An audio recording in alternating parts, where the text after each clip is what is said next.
Today we're going to talk about scoring. And if you don't know, scoring is when you draw a line with a blunt instrument, fold it over and go like that to create a folded card or any other need you might have for a fold. For example, my waterfall cards require scoring.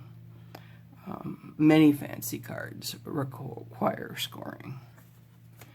Now, if you're going to score, you don't need technically you don't need anything other than a blunt edge and a straight edge, but that always gets you into trouble. So I recommend a scoreboard and scoring board. And by the way, I'm not recommending a brand. I'm just going to show you the three that I own and tell you why you have to think of what you have to think about when you're purchasing one. This one is great for card makers from in the U.S., Canada, North America, because it's designed for traditional size cards here. The bone, they call this the bone. It's not made of bone. It might have been at one time, but it's not anymore. It's made out of Teflon more often than not. Is attached and can be removed, and then you don't lose the piece. I've got half a dozen of these things, and the ones, of course, that I don't have this ability to attach to something, I lose under paper, on the floor, whatever. So this works with, that's your standard 8.5 by 5.5, which makes the 4 1/4 by 5.5 card. And I've dirtied up where the 4 1/4 sits to make it easy for me to find it. And you just do that, and look at that, a nice straight easy score. But then what do you do with it? Because your inclination is to turn that way.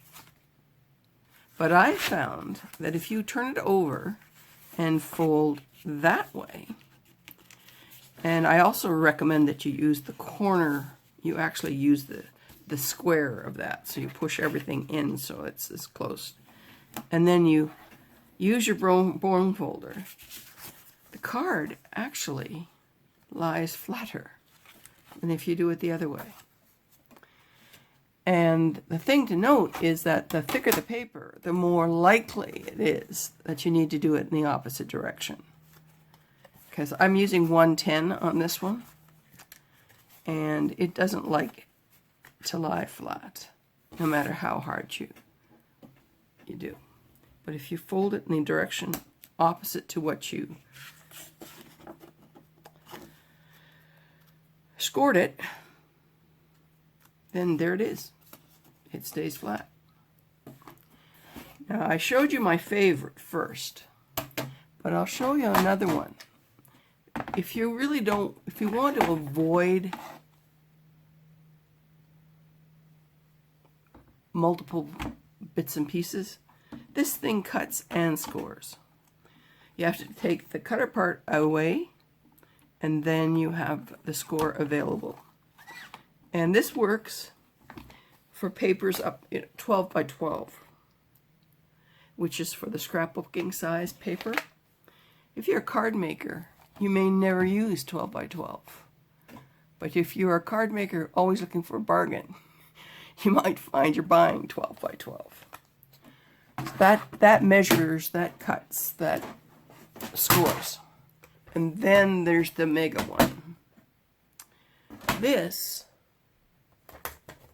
is 12 by 12. It's specifically designed for scrapbooking, and it has a well in which you can put your bone. So those are your options. There's a number of brands. There are more, other companies make them, but that's the score. I hope you have more success than I did as you start out with scoring. Another thing you have to think about when you're scoring is the weight of the paper. This is pretty paper, but it's less than 20 pounds. But if you cut it and use it as a background, but you back it with something but over 60 pounds, then you get away with having pretty paper that doesn't weigh very much. But you have to be really careful about this because it's too thin to score. You usually end up cutting it with a scorer, and the scorer doesn't even have a sharp blade. This is 60 pound. Can you hear the difference? It's the basic for scoring. It's the basic for base cards. This takes a score nicely. This is 110 pounds. You can hear the difference. It scores, but you got to try harder with the folding. If you've got intricate folding, don't use 110. That's another hint. That's my 2 hints about scoring today. Thank you for dropping by. My name's Priska. Have a great day.